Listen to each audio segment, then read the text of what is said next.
باشی. پسر نومه رو کن اگر چیزی به چنته داری. پرسیدم که هستی؟ در میدان کارزار قدرت شمشیر هر کس معرف اوست. زبده ترین مردان جنگی تا به میدان بفرست تا نشانه دم کیستم.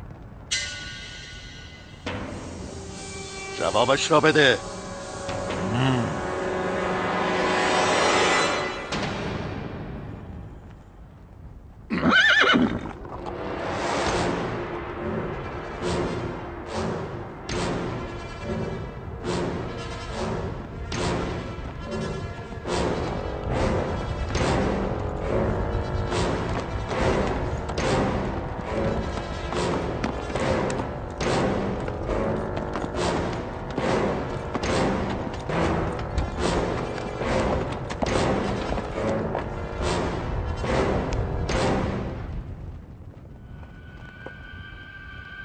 من حتبم، مشهور به فارت یل شام.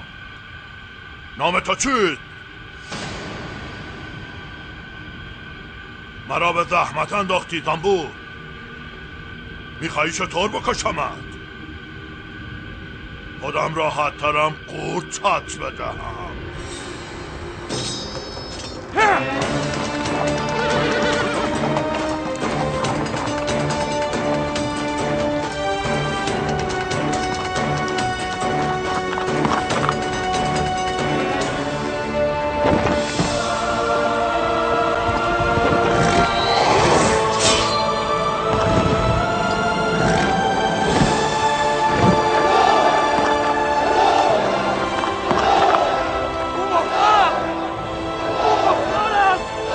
صبر یک اعجوبه است.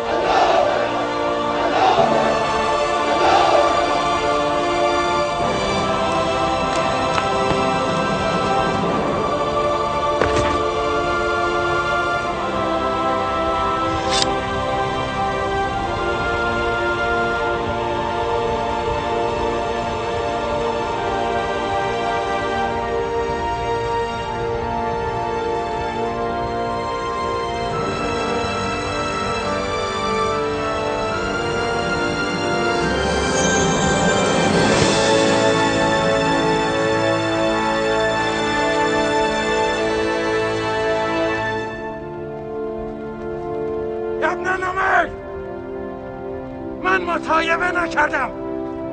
خواستم هرچه در چنته داری رو کنی.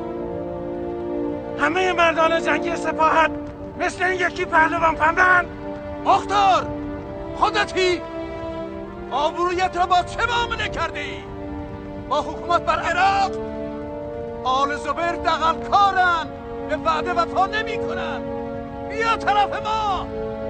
آل شرف میدهم پیش امیرالمومنین یزید واسطه شوم و حکم امارت عراق را برایت بگیرم.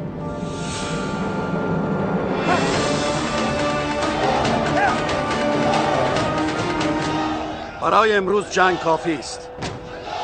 بر کوس خاموش باش جنگ بکوبید و جنازه ها را از میدان بردارید.